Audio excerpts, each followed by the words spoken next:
오늘 하나님 앞에 나온 성도님들을 예수님의 이름으로 환영하고 축복합니다. 오늘 저희가 같이 보실 하나님 말씀은 이사야서 46장 말씀입니다. 제가 받들어 읽도록 하겠습니다.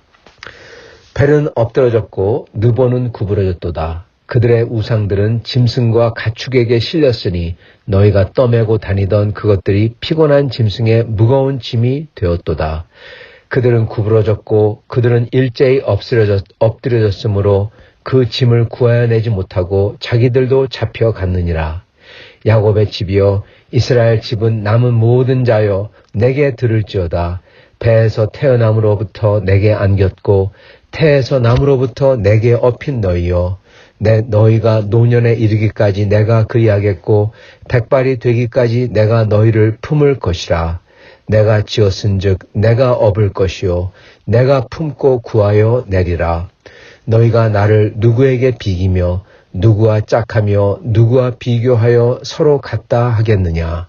사람들이 주머니에서 금을 쏟아내며 은을 저울에 달아 도금장이에게 주고 그것으로 신을 만들게 하고 그것에게 엎드려 경배하며 그것을 들어 어깨에 메어다가 그의 처소에 두면 그것이 서 있고 거기에서 능히 움직이지 못하며 그에게 부르짖어도 능히 응답하지 못하며 고난에서 구해내지도 못하느니라.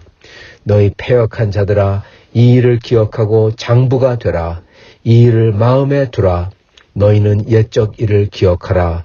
나는 하나님이라. 나 외에 다른 이가 없느니라. 나는 하나님이라. 나 같은 이가 없느니라. 내가 시초부터 종말을 알리며 아직 이루어지지 아니한 일을 옛적부터 보이고 이르기를 나의 뜻이 설 것이니 내가 나의 모든 기뻐하는 것을 이루리라 하였노라.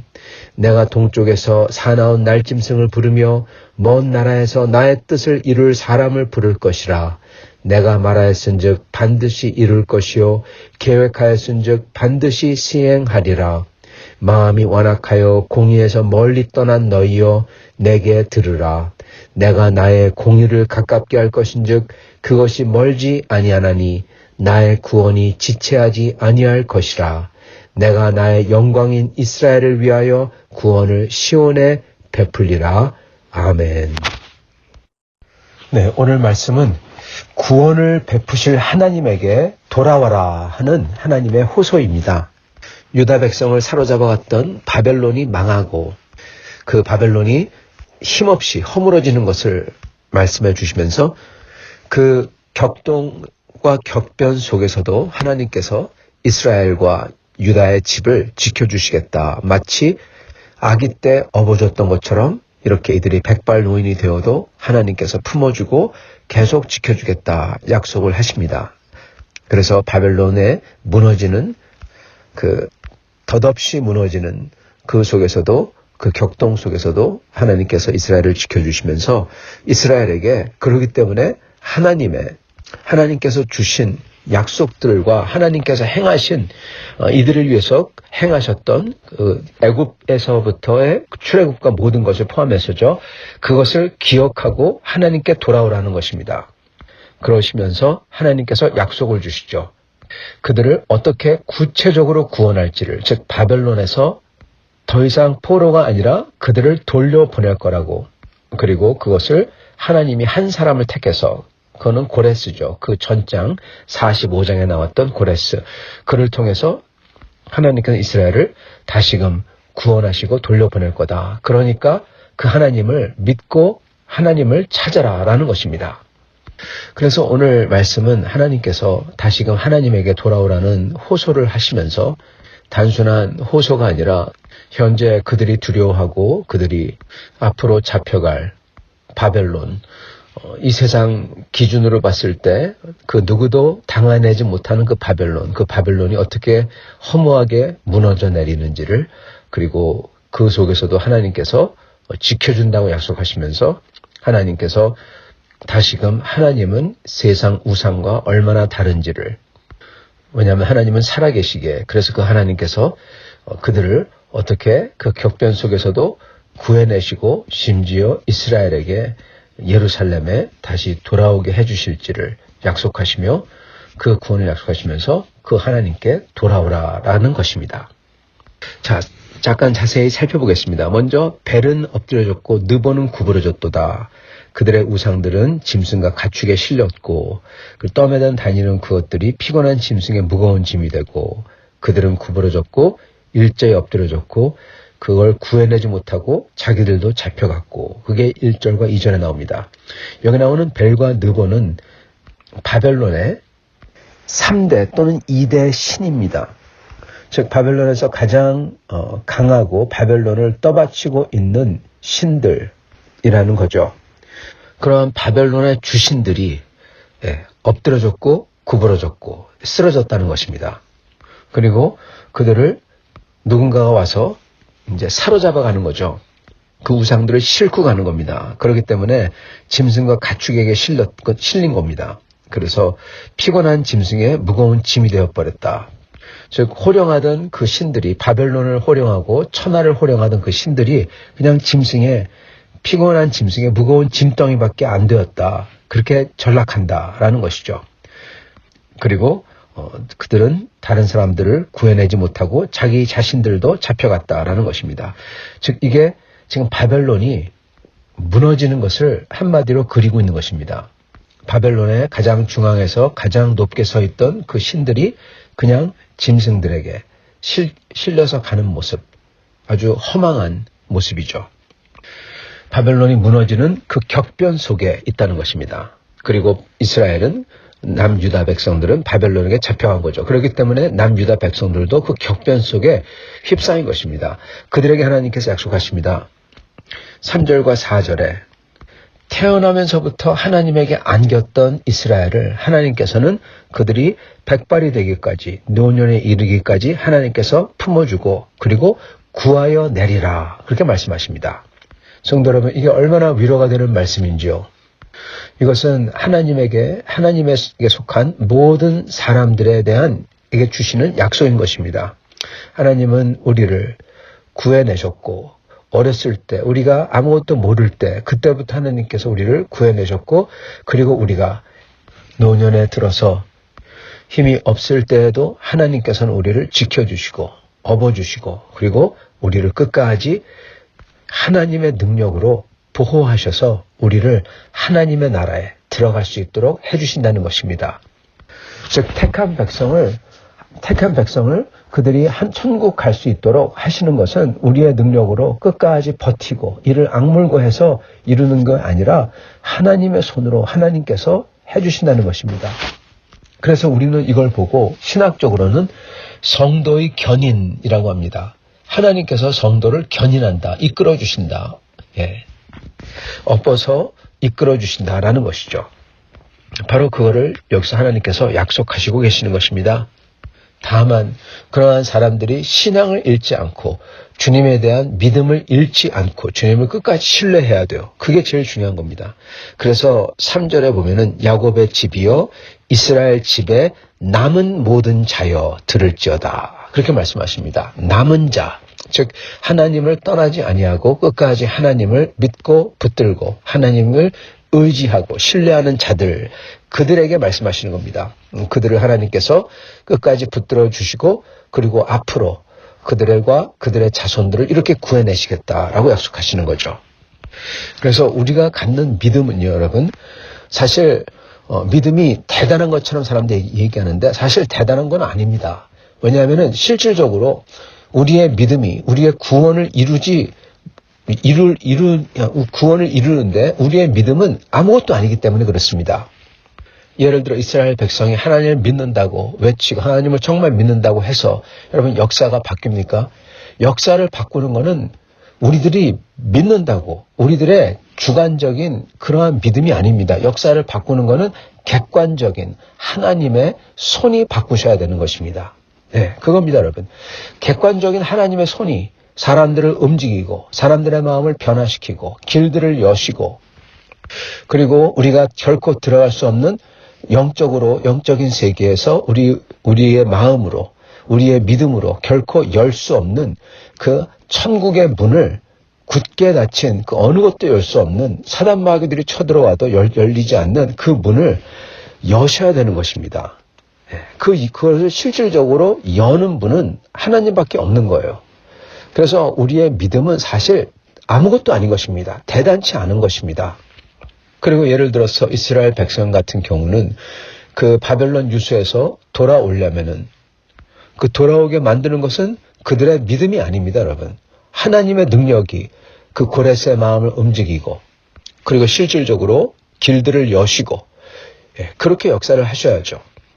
그래서 여러분 구원은 오직 절대적인 하나님의 주권, 힘과 능력에 의해서 이루어지는 것입니다. 그리고 우리는 그것을 받는데, 그것을 받아서 누리는데 누구만 받는다? 믿는 사람만 받는다. 네, 그겁니다. 믿는 게 티켓이라는 것입니다, 여러분. 그래서 믿음을 통해서 그 하나님의 능력으로 이루신 것을 저희가 받고 그게 내게 적용이 되는 것입니다. 그런 면에서 그게 오직 구원이에요. 오직 믿음인 것입니다. 그래서 믿음은 대단한 게 아니라 믿음을 가졌다고 대단하다. 여러분 그게 전혀 아니라 아무것도 아니죠. 그러나 그 믿음을 가짐으로써 하나님의 그 크신 능력을 받을 자격과 준비가 되어져 간다는 것입니다. 그래서 믿음이 중요한 것입니다. 그래서 여기에 보면은 믿는 자, 남은 자들에게 하나님께서 이렇게 태어나서부터 안겼던 사람들을 끝까지 하나님께서 품어주시고 이끌어주신다는 것이죠. 그러시면서 모든 이스라엘 백성들에게 촉구합니다. 하나님께 돌아오라고.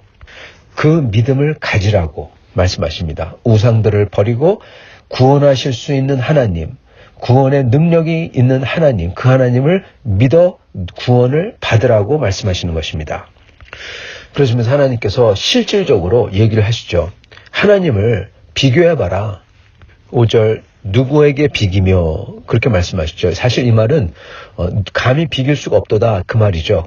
그런데 실질적으로는 이 말의 적용은 비교해봐라 이런 뜻인 것입니다. 비교해봐라 그러시면서 6절부터 우상들을 얘기하십니다. 사람들이 주머니에서 금을 쏟아내서 은을 쏟아내서 그것을 도금장에게 줘가지고 그것을 녹여서 부어서 신상을 만들고 그거에다 경배하고 그거를 어깨에다가 메어 가고 거기서 그냥 목석이죠. 완전히 그렇게 있으면서 부르짖어도 답하지도 못하고 하나님처럼 구해내지도 못하고 하나님께서 고레스의 마음을 움직이시고 그걸 구해내시는 것처럼 전혀 그것 못하고 그냥 짐승에게 실려가고 그리고 맨 처음 1절처럼 벨과 느보처럼 짐승에게 실려가고 우뚝 아주 멋있게 서 있다가 그냥 쓰러져 버리고 그리고 짐덩이들이 그 마차를 끄는 피곤한 짐승에게 짐덩이밖에 안 되는 그러한 것들과 하나님을 어떻게 비교할 수가 있냐 그렇게 말씀하시는 것입니다. 그러시면서 하나님에 대해서 다시금 말씀합니다. 비교해봐라 그러면서 비교가 되지 않는 거죠. 그러시면서 하나님은 나는 이렇다 이렇게 말씀하시면서 구체적인 구원 계획을 말씀하시는 겁니다. 그 구원 계획이 무엇이냐? 10절에 보면은 내가 시초부터 처음부터 종말을 알리며 맨 끝을 알렸다는 것이죠. 이사야서도 보면은 이사야서에서도 종말을 맨 끝을 말씀하시죠. 분명히 알려주시죠. 남유다 백성이 아수르에 의해서 침공받을 것과 아수르가 하나님의 도구지만은 그 아수르가 교만해서 하나님에게 벌을 당하고 그리고 남유다가 또 믿고 손을 잡았던 우상화했던 바벨론, 오히려 바벨론을 통해서 바벨론으로 붙잡혀가는 것과 그리고 그 이스라엘 백성이 우상을 섬기는 것을 뉘우치고 돌이켰을 때 하나님께서 이제 바벨론에서 다시 데려온다는 것, 그게 바로 오늘 말씀이죠. 그것과 그리고 뿐만 아니라 군데 들어있는 마지막 때 예수 그리스도가 어떻게 오실 것, 영원한 메시아, 단순히 고레스처럼 그 한동안만 메시아가 아니라 영원한 메시아, 하나님의 백성을 영원하게 구원할 메시아가 오실 것과 그리고 그 메시아가 다시 오셔서 완벽한 하나님의 나라를 이루실 것과 이것들을 종말을 알리셨던 것입니다. 이사야서만 하더라도요. 내가 시초부터 종말을 알리며 아직 이루지 아니한 일을 옛적부터 보였고 이르기를 나의 뜻이 설 것이니 내가 나의 모든 기뻐하는 것을 이루리라 하였노라. 네, 하나님께서 이미 보이셨고 그리고 보여주신 것은 반드시 이루신다. 네, 이것과 조금 전에 나왔던 그 목석들과 비교해서 엄청난 차이죠. 목석들은 목석이니까 움직이지도 못하고 짐덩이밖에 안 되고 그리고 기도도 안 들으시고 듣지 못하고 그러는데 하나님은 알리시고 직접 알려주시고 그들은 기도 대답하지도 못하고 알려주지 못하는데 하나님은 직접 알려주시고 그것도 처음부터 시작해서 언제까지요? 종말까지 전부 다 알려주셨고 그리고 하나님은 그것을 하나님의 능력으로 반드시 이루신다. 움직이셔서 살아계시는 하나님이시기 때문에 목석과는 달리 그걸 이루신다는 겁니다. 어떻게 이루시냐? 바로 이 방법이다. 이렇게 내가 너희를 이스라엘을 구원할 거다. 그러시면서 12절부터 말씀하십니다. 마음이 완악하여 공의를 멀리 떠난 너희여 내게 들으라. 내가 나의 공의를 가깝게 할 것인즉 즉 하나님께서 하나님의 의로움으로써 역사할 거라는 거죠. 그러신즉 그것이 멀지 아니하나니 즉 곧 일어난다는 소리입니다. 나의 구원이 지체하지 아니할 것이라. 즉 거릴 것 없이 그냥 일어난다는 것이죠. 내가 나의 영광인 이스라엘을 위하여 구원을 시온에 베풀리라. 구원을 베푸신다는 겁니다. 어떻게 해요? 11절 내가 동쪽에서 사나운 날짐승을 부르며, 여러분 동쪽은 바벨론의 동쪽, 이거는 메대, 즉 페르시아 제국이 될 곳입니다. 거기서 사나운 날짐승을 부르신다. 먼 나라에서 나의 뜻을 이룰 사람을 부를 것이라. 먼 나라에서 하나님의 뜻을 이룰 한 사람. 예, 그게 누굽니까? 바로 고레스죠, 여러분.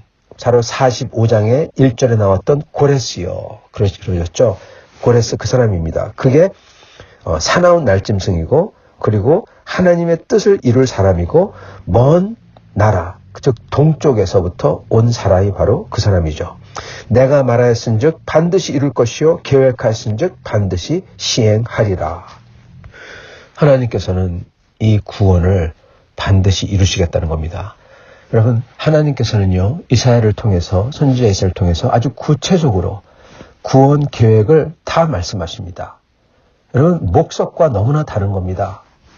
그리고 이 큰 역사, 그 고레스를 움직이고, 그리고 그 큰 제국, 벨과 느보가 떠받치고 있던 그 제국이 다 덧없이 다 허물어지고, 벨과 느보는 사로잡혀가고, 그냥 짐승에게, 피곤한 짐승에게 무거운 짐덩이밖에 안 되고, 그렇게 허망하게 바벨론 제국이 다 무너져 내리고, 그리고 거기서 하나님께서는 그 속에서도 하나님의 백성들을 보호해 주시고, 그리고 그들을 위해서 하나님께서 먼 나라 동쪽에서부터 고레스를 일으켜서, 사나운 짐승이라고 하죠. 그를 일으켜서 하나님께서 이스라엘 백성을 구해내실 거다. 이게 멀지 않고 가깝고, 이게 지체하지 아니하고 그냥 단숨에 일어날 거다. 이러한 하나님이기에 이러한 하나님을 기억하라는 겁니다. 그리고 이러한 하나님을 알고 이러한 하나님에게 돌아오라는 것입니다. 사랑하는 성도 여러분, 저희가 이 세상을 살면서 이 세상에 얼마나 많은 일들이 변하고 격변과 격동 속에 있습니까? 아마도 이걸 들으시는 분들 중에서는 그 어느 누구보다도 격동과 격변의 세대에 사신 분들이 계실 것입니다. 대한민국의 독립서부터 6.25 전쟁과 가난했던 시절들과 잘 사는 날들과 그 변화와, 그리고 이 캐나다나 이곳으로 북미로서의 이주와 이 모든 것, 이것을 다 겪으신 분들도 계실 것입니다. 하나님께서는 하나님을 믿고 끝까지 남은 백성들, 그 믿음을 가진 자들을 하나님께서는 이렇게 그 격동과 격변 속에서도 보호해 주시고, 그리고 오히려 그걸 통해서 하나님께서는 당신의 백성들을 구해내신다는 것입니다. 큰 그림으로 볼 때 사실 대한민국이 어려움을 겪음으로써 왕정이 없어지고 복음이 들어가서 누구나도 믿을 수 있는 그러한 초석이 깔리고, 어려움과 그리고 고난과 전쟁을 통해서 오히려 하나님께 나오는 일이, 그 백성이 하나님께 나오는 그러한 마음이 더욱더 깊어지고, 그리고 주님의 교회와 복음이 융성했던 것입니다. 하나님께서는 이렇게 역사를 통해서 하나님의 능력으로 역사하시는 분이십니다. 우리의 개개인의 눈에는 그게 힘들고 또는 무섭고 또는 격동이고 그러지만, 하나님께서는 그 큰 신 눈으로서 많은 백성들, 그 중에서 당신의 택한 자들, 그 남은 자들을 구원하시기 위해서 이렇게 세상의 역사를 하나님께서 몰아가시는 것입니다. 그리고 지금도 그렇게 하시는 것입니다. 우리도 잘 모르지만 그 하나님께서 움직이시는, 그 변화하는 그 시대 속에 살고 있습니다. 하나님은 여기에 오늘 말씀에 나온 곳에 가장 이 하나님에 대해서 잘 가르치는 포인트는, 하나님은 여러분 움직이는 하나님이라는 거예요. 죽은 하나님이 아니라, 죽은 신이 아니라, 목석들이 아니라, 하나님은 살아계셔서 그러므로 움직이시고 시대를 변화시키며 부르시고 바꾸시고 격동 속으로 사람들을 몰아넣으시기도 하시고, 그리고 그 속에서 보호하시기도 하시고 그 속에서 추려내시고 당신의 백성들을 추려내시고 그리고 그들로 하여금 하나님을 알게 하고 하나님을 품게 하는 그렇게 인도하는 하나님이라는 것입니다. 정말 말할 수 없이 크시고 또한 두려운 하나님의 섭리 속에서 역사하시며 그 속에서 하나님의 백성을 추려내는 하나님이라는 거예요. 그리고 그 속에서 하나님은 그 하나님의 백성들에게 하나님을 찾으라, 하나님을 알으라, 하나님께 돌아오라 그렇게 말씀하시는 것입니다. 그게 바로 오늘 46장의 그림이고 하나님의 호소인 것입니다. 오늘날 우리는 이 하나님의 호소를 들을 수 있어야 될 것입니다. 오늘날도 이렇게 우리가 감히 헤아릴 수 없는 격변하는 세상 속에서 우리가 해야 할 것은 바로 이 남은 백성의 모습, 하나님을 어린아이처럼 의지하고 품고 그리고 그를 생각하며 그 하나님께서 얼마나 크신 줄 알아. 이 목석들과 감히 비교할 수 없는 살아계신 하나님 그리고 땅끝까지 종말까지 맨 끝까지 다 우리에게 이미 알려주신 하나님 성경을 통해서 다 알려주셨잖아요. 제가 이사야서에서 나온 하나님께서 알려주신 그 모든 것을 말씀해 드렸듯이 하나님은 성경 속에서 모든 것을 종말까지 다 알려주셨어요. 그렇게 우리에게 모든 것을 알려주신 하나님, 우리가 그걸 알기 원하시는 하나님, 그러므로 그 하나님을 우리가 지식 속에서 뭐를 알고 제대로 알고 하나님을 제대로 믿으며 제대로 붙잡으며 그렇게 하길 원하시는 하나님이라는 겁니다. 그 하나님은 우리가 오늘날도 붙들어야 되는 것입니다. 그게 이 격변하는 세상 속에서 우리가 해야 할 일인 것입니다. 사랑하는 성도 여러분, 이 세상의 벨과 느보들은 그렇게 세상을 호령하고 다스렸던 것들은 여러분 이 피곤한 짐승의 짐덩이밖에 되지 않는 것입니다. 그러나 하나님의 그 역사는 하나님 자신과 하나님의 나라는 영구하여서 저희가 그 하나님을 믿고 붙들 때 저희는 그 영구한 하나님과 같이 있고 하나님의 구원을 맛보고 우리가 사는 동안에 맛보고 그리고 우리가 하나님 나라 갈 때도 하나님의 그 좋으신데 그 문을 하나님께서 직접 열어주시는 것입니다. 이렇게 하나님을 끝까지 믿고 찾고 하나님을 사랑하며 의지하는 매일마다 의지하며 하나님께 나아가는 여러분과 저가 될 수 있기를 축원합니다. 같이 기도하시겠습니다.